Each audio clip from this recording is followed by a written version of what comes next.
Hello students, welcome my YouTube channel. बेटा एक बार फिर से आ गए हम आपके लिए एसएससी जीडी 2025 में हिंदी का प्रैक्टिस सेट संख्या 4 लेकर।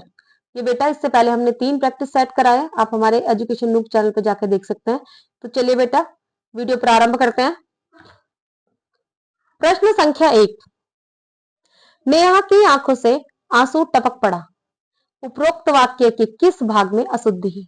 चलिए बेटा देखते हैं। ए आंखों से, बी नेहा की, सी टपक पड़ा और डी आंसू। तो देखिए बेटा, पहली बात तो आंसू कभी भी एक नहीं होता, ऐसे ऐसे ऐसे ऐसे बहुत सारे आते हैं, ठीक है। तो पड़ा का तो मतलब ही नहीं होता। क्या होगा? अगर टपक भी है तो टपक पड़ेगी। तो किस में एरर हो जाएगा बेटा? सी में। नेहा की क्या हो जाएगा? पड़े। नेहा की आंखों से आंसू टपक पड़े। तो ठीक है बेटा, सी विकल्प आपका बिल्कुल सही है, उत्तर हो जाएगा आपका सी।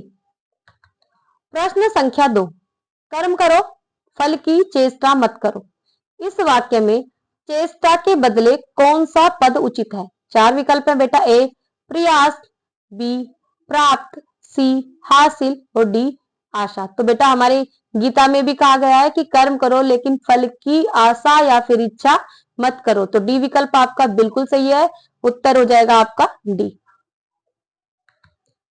प्रश्न संख्या 3, निम्नलिखित विकल्पों में से कौन सा एक वाक्य क्रिया विशेषण से संबंध रखता है? 4 विकल्प है। ए शेर जंगल में रहता है, बी महिमा सो रही है, सी रमन सो रहा है और डी रमेश अच्छा खेल रहा है। ये क्या कर रहा है? क्रिया विशेषण। क्रिया विशेषण किसे कहते हैं? जो क्रिया की विशेषता बताता हो उसे क्रिया विशेषण कहते हैं। और ये क्या कर रहा है? रमेश अच्छा खेल रहा है, यानी कि रमेश की अच्छा खेलने की विशेषता बताई जा रही है बेटा। तो आपका डी विकल्प बिल्कुल सही है। सॉरी, आंसर हो जाएगा डी। चलिए प्रश्न संख्या 4, डैश का जोड़ लगाना। इस मुहावरे को पूरा करें।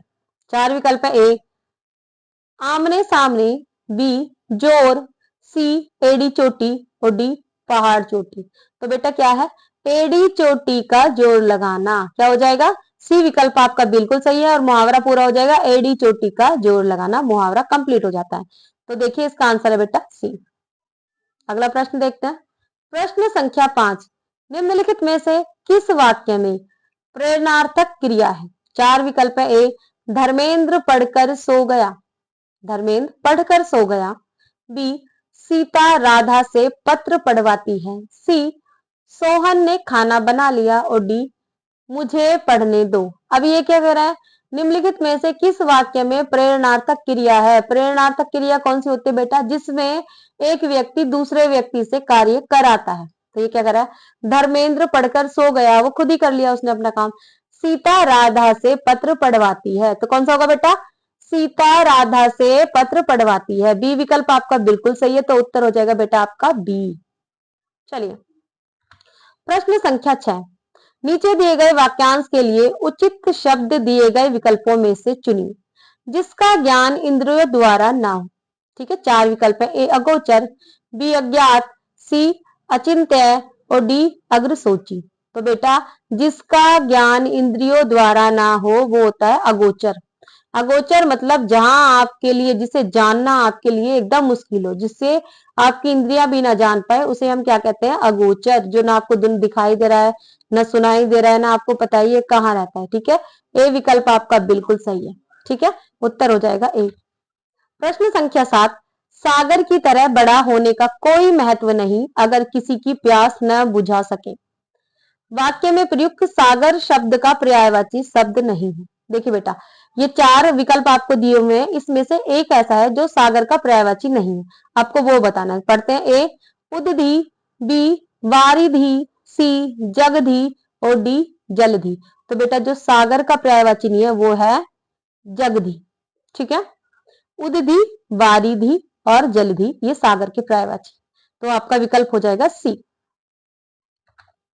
प्रश्न संख्या 8, पुंडरीक और चंपा के पुष्प बहुत सुंदर होते हैं। उपरोक्त वाक्य में प्रयुक्त पुंडरीक शब्द का पर्यायवाची क्या है? 4 विकल्प है। ए बेला, बी कमल, सी जूही और डी गुलाब। तो बेटा पुंडरीक शब्द का पर्यायवाची है कमल। बी विकल्प आपका बिल्कुल सही है, आंसर हो जाएगा बी।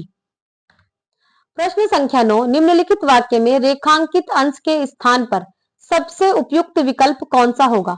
मकान गिर जाने का संदेह है। ठीक है, अब देखिए बेटा, इन्होंने क्या लिखा है? संदेह है। अब आपको 4 विकल्प दिए गए हैं कि ये जो रेखांकित है, ये जिन्होंने शब्द रेखांकित किया है, इसके स्थान पर कौन सा शब्द उपयुक्त होगा? ए संदेश, बी इच्छा, सी डर और डी उम्मीद। तो मकान गिर जाने का डर है, सी विकल्प आपका बिल्कुल सही है। आंसर हो जाएगा आपका सी। प्रश्न संख्या 10, रमेश के घर के पास एक डैश है जिसमें से वह पानी भरता है। इस वाक्य में रिक्त स्थान की पूर्ति शुद्ध शब्द द्वारा कीजिए। 4 विकल्प है बेटा, ए कुआं, बी कुआं और सी कुआ और डी कुआ। तो बेटा क्या है? एक रमेश के घर के पास एक क्या है? कुआं, जिसमें क्या भरा हुआ है? जिससे वह हर रोज पानी भरता है। बी विकल्प आपका बिल्कुल सही है बेटा, उत्तर हो जाएगा आपका बी। प्रश्न संख्या 11, स्वागत है। उपयुक्त वाक्य में रिक्त स्थान के लिए उपयुक्त विकल्प निम्न में से क्या होगा?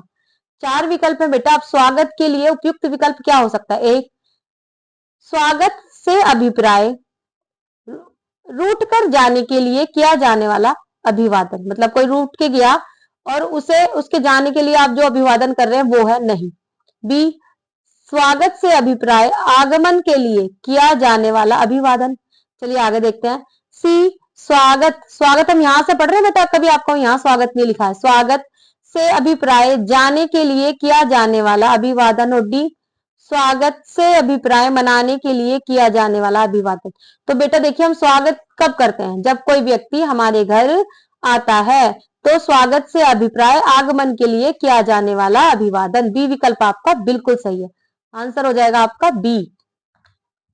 प्रश्न संख्या 12, निम्नलिखित विकल्पों में से खेत की मूली मुहावरे का अर्थ क्या है? ए नगण्य व्यक्ति, बी महामानवतावादी होना, सी गणमान्य व्यक्ति और डी शक्तिशाली व्यक्ति। तो बेटा देखिए, खेत की मूली का मतलब है नगण्य व्यक्ति, यानी कि जिसकी आपकी नजर में कोई कीमत नहीं है। तो ए विकल्प बिल्कुल सही है आपका, उत्तर हो जाएगा एक। प्रश्न संख्या 13, निम्नलिखित वाक्यांश के लिए एक शब्द क्या होगा? विष्णु का उपासक। वाक्यांश क्या है बेटा? विष्णु का उपासक। चलिए देखते हैं। 4 विकल्प है। ए बांधव, बी वैष्णव, सी सौष्ठव और डी सेव। तो बेटा विष्णु का उपासक क्या होगा? वैष्णव। बी विकल्प आपका बिल्कुल सही है, तो आपका उत्तर हो जाएगा बेटा बी। प्रश्न संख्या 14, अमंगल सूचक भय शंक कहलाता है। अमंगल सूचक भय शक कहलाता है। इसके एकार्थी शब्द से निम्नलिखित वाक्य पूर्ण कीजिए। माँ को डैश है कि शायद बेटा घर वापस ना आए। ठीक है, 4 विकल्प है। ए भावना, बी संदेशा, सी आशंका और डी भर्तृष्णा।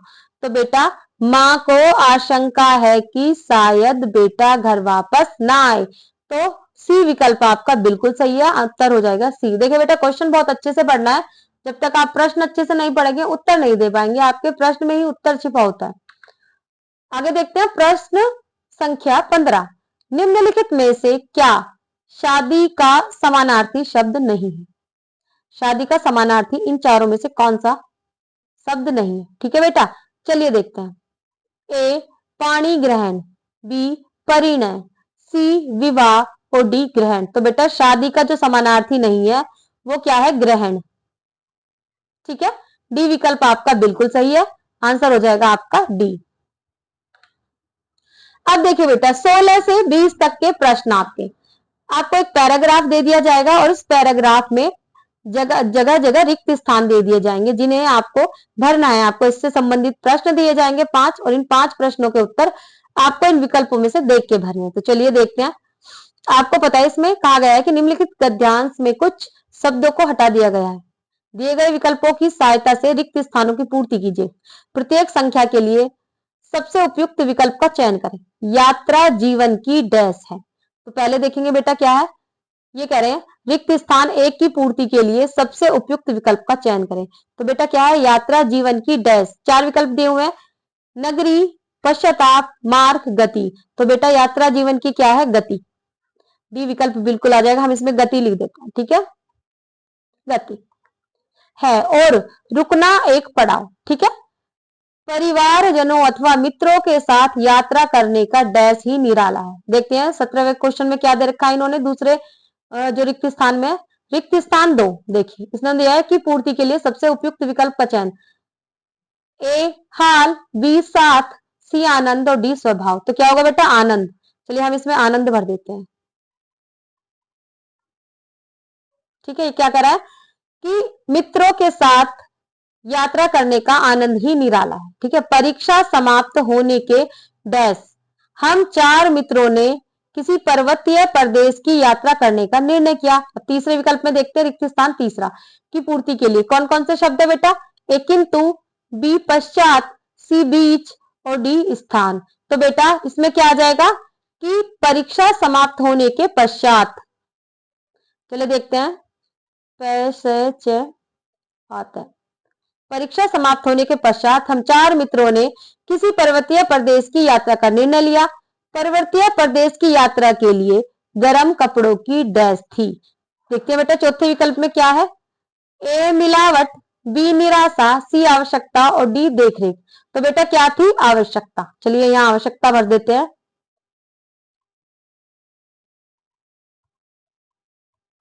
तो ये क्या करें, ये कह रहे हैं पर्वतीय प्रदेश की यात्रा के लिए गर्म कपड़ों की आवश्यकता थी।